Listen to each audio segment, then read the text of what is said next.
बोलो संतोषी माता की जय। आज मैं आप सभी को संतोषी माँ की कथा सुनाने जा रही हूँ। तो कुछ लाइनें कथा से पहले। सिर सदन सुंदर वदन गणनायक महाराज, दास आपका हूँ सदा कीजिए जन के काज। जय शिव शंकर जय गंगाधर जय जय उमा भवानी, सिया राम की जय कृपा हरि राधा कल्याणी। जय सरस्वती जय लक्ष्मी जय जय गुरु दयाल, देवी प्रिय गो संत जय भारत देश विशाल।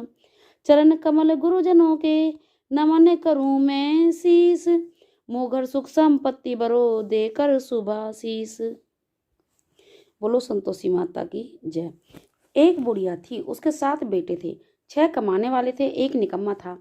बुढ़िया माँ 6 पुत्रों को रसोई बनाती, भोजन खिलाती, पीछे जो बचता वो 7वें को दे देती। वह बहुत भोला भाला था, मन में कुछ विचार ना करता था। एक दिन अपनी बहू से बोला, देखो मेरी माँ मुझे कितना प्यार करती है। बहू बोली, क्यों ना सबका बच्चा जो झूठा तुम्हें खिलाती है। वह बोला, भला ऐसा भी कहीं हो सकता है, जब तक अपनी आंखों से देख नहीं लूं मान नहीं सकता। बहू ने हंसकर कहा, देख लोगे तब तो मानोगे। कुछ दिन बाद बड़ा त्योहार आया। घर में 7 प्रकार के भोजन चूरमा के लड्डू बनने लगे और वह जांचने को सिर दुखने का बहाना कर पतला सा वस्त्र ओढ़ रसोई घर में सो गया और कपड़े में से सब देखता रहा। 6 भाई भोजन करने आए। उसने देखा माँ ने उनके लिए सुंदर सुंदर आसन बिछा, 7 प्रकार की रसोई परोसी आगे कर जिमाती है।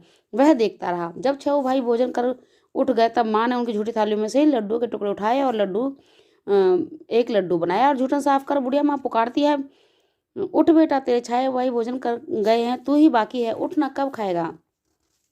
वह कहने लगा, मुझे भोजन नहीं करना, मैं परदेश जा रहा हूँ। यह कहकर वह चला जाता है। माँ ने कहा, कल जाता है तो आज ही चला जा। वह बोला, हाँ हाँ आज ही जा रहा हूँ कहकर घर से निकल गया। चलते समय बहू की याद आई। वह गौशाले में कंडे थाप रही थी। दोहा, जावे हम परदेश को आवे कुछ काल, तुम रहियो संतोष से धर्म अपनो पाल।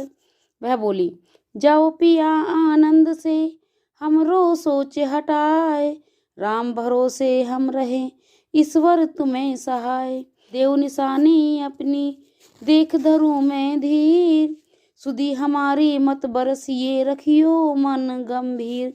वह बोला, मेरे पास कुछ नहीं है, यह अंगूठी है सो ले लो और अपनी कुछ निशानी मुझे दे दो।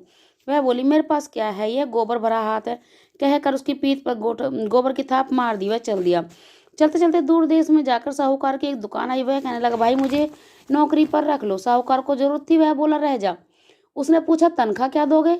साहूकार ने कहा, काम देखकर दाम मिलेगा। वह नौकरी करने लगा। थोड़े ही दिनों में दुकान का लेन देन, हिसाब किताब, ग्राहकों का माल बेचना, सारा काम करने लगा। साहूकार के 7-8 नौकर थे, वे सभी उसकी होशियारी पर चक्कर खाने लगे। सेठ ने भी उसके काम को देखा और 3 महीने में आधे मुनाफे का साझेदार बना दिया। 12 वर्ष में वह नामी सेठ बन गया और मालिक उस पर सारा कारोबार छोड़कर बाहर चला गया। अब बहू पर क्या बीती सो सुनो। सास ससुर उसे दुख देने लगे, सारी गृहस्थी का काम करा, उसे लकड़ी लेने जंगल भेजे और रोटियों के आटे से भूसी निकालकर उसकी रोटी बनाकर खाने को रख देते थे। एक फूटे नारियल के नरोले में पानी, इस प्रकार दिन गुजरते रहे। एक दिन लकड़ी लेने जा रही थी तो रास्ते में बहुत सी स्त्रियां संतोषी माता का व्रत करती दिखाई दी। वह वहां कथा सुन पूछने लगी, बहनों ये किस देवता का तुम व्रत करती हो, इसके करने से क्या फल मिलता है, इस व्रत की क्या विधि है, इसका विधान मुझे समझाकर कहोगी तो मैं तुम्हारा बहुत बड़ा उपकार मानूंगी। उनमें से एक स्त्री बोली, सुनो बहन, यह संतोषी माता का व्रत है और इसके करने से दरिद्रता का नाश होता है, लक्ष्मी घर आती है और मन की चिंताएं दूर होती हैं, शांति रहती है, निपुत्र को पुत्र मिले, स्वामी बाहर गया हो तो शीघ्र आए, कुंवारी कन्या को मनचाहा वर मिले, राजद्वार में मुकदमा चलता हो तो जीत हो, कले कनेश से निवृत्ति हो, सुख शांति हो, धन जायदाद का लाभ हो और जो भी कोई रोग हो माँ की कृपा से पूरी हो जावे। वह पूछने लगी, यह व्रत कैसे किया जाए तो बताओ तो बड़ी कृपा होगी। उसमें से एक स्त्री बोली, सुनो, 1.25 आने का गुड़ चना लेना, इच्छा हो तो 5.25 आने का लेना, या 1.25 रुपया का बिना परेशानी श्रद्धा के प्रेम से जितना बन सके 1.25 ही लेना। प्रत्येक शुक्रवार को नहाकर कथा सुनना, इसके बीच क्रम टूटे नहीं। सुनने वाला कोई ना मिले तो घी का दीपक जला, उसके आगे जल का पात्र रख कथा कहना। जब तक कार्य सिद्ध ना हो जाए नियम का पालन करना। कार्य सिद्ध होने पर व्रत का उद्यापन करना। 3 मास में माता फल पूरा करती है। अगर किसी के ग्रह खोटे हों तो माता 3 वर्ष भी में कार्य सिद्ध कर देती है। कार्य सिद्ध होने पर उद्यापन करना चाहिए, बीच में नहीं। उद्यापन में 2.5 सेर आटे का खाजा। इसी प्रकार खीर और चने का साग करना। 8 लड़कों को भोजन कराना। जहाँ तक मिले देवर जेठ कुटुंब के लड़के लेना, ना मिले तो इसी तरह पड़ोसियों के लड़के भी बुला लेना। उन्हें भोजन करा यथाशक्ति दक्षिणा देकर माता का नियम पूरा करें। उस दिन घर में कोई खटाई ना खाए। ये सुनकर बुढ़िया के लड़के की बहू चल दी। रास्ते में लकड़ियों के बोझ बेच उसमें उन पैसों से गुड़ चना ले माता के व्रत की तैयारी करने लगी। आगे चली, सामने देखा मंदिर, देख पूछने लगी यह मंदिर किसका है। सब कहने लगे ये संतोषी माँ का मंदिर है। ये सुन मंदिर में जा माता के चरणों में लेटने लगी और विनती कर कहने लगी, माँ मैं निर्धन हूँ, अज्ञानी हूँ, व्रत की नियम कुछ नहीं जानती, मैं बहुत दुखी हूँ। हे माता, हे जगजननी, मेरा दुख दूर कर, मैं तेरी शरण में आई हूँ। माता को दया आई। 100 बार दूसरे को उसके पति का पत्र और तीसरे को उसका भेजा हुआ पैसा आ पहुंचा। ये देख जिठानी मुंह सुकोड़ने लगी। इतने दिनों में इतना पैसा आया, इसमें क्या बढ़ाई है। लड़के ताने देने लगे। काकी के पास तो अब पत्र आने लगे, रुपया आने लगा। अब तो काकी की खातिर बढ़ेगी। अब तो काकी बुलाने से भी नहीं बोलेगी। बेचारी सरलता से कहती, भैया पत्र आए, रुपया आए, सबके लिए अच्छा है। ऐसा कहकर आंखों में आंसू भरकर माता के संतोषी माता के मंदिर में जा मातेश्वरी के चरणों में गिरकर रोने लगी। माँ मैंने तुमसे पैसा कब मांगा था, मुझे तो अपने सुहाग से काम है, मैं तो अपने स्वामी के दर्शन सेवा मांगती हूँ। तब माँ ने प्रसन्न होकर कहा, जा बेटी तेरा स्वामी शीघ्र आएगा। कहकर वह सुन खुशी से बावली हो जाके घर में काम करने लगी। अब माँ संतोषी ने विचार किया, इस भोली पुत्री को मैंने कह तो दिया इसका पति आवेगा, परंतु वह तो इसे स्वप्न में भी याद नहीं करता। उसे याद दिलाने मुझे ही जाना पड़ेगा। इस तरह से माता बुढ़िया के बेटे के पास जा स्वप्न में प्रकट होकर कहने लगी, साहूकार के बेटे सोता है या जागता है। वह कहने लगा, सोता भी नहीं, जागता भी नहीं, बीच में हूँ, कहो क्या आज्ञा है। माँ कहने लगी, तेरा घर बार कुछ है या नहीं। वह बोला, मेरा सब कुछ है, माँ बाप भाई बहन क्या कमी है। वह बोली, भोले पुत्र तेरी घरवाली घोर कष्ट उठा रही है, माँ बाप उसको त्रास दे रहे हैं, तू उसकी सुध ले। वह बोला, हाँ माता जी यह तो मुझे मालूम है, परंतु जाऊं तो कैसे। परदेश की बात है, लेन देन का कोई हिसाब किताब नजर नहीं आ रहा। माँ कहने लगी, मेरी बात मान, सवेरे नहा धोकर संतोषी माता का नाम ले, घी का दीपक जला, दंडवत कर दुकान पर जा बैठ। देखते देखते तेरा लेन देन सब चुक जाएगा, जमा माल बिक जाएगा, सांझ होते होते धन का ढेर लग जाएगा। वह सवेरे जल्दी उठा। उसने स्वप्न की बात अपने मित्रों को कहा तो वे सब उसकी हंसी उड़ाने लगे। कहीं सपने भी सच होते हैं। एक बूढ़ा बोला, देख भाई मेरी बात मान, जैसा देवी ने कहा है वैसा करने में क्या जाता है।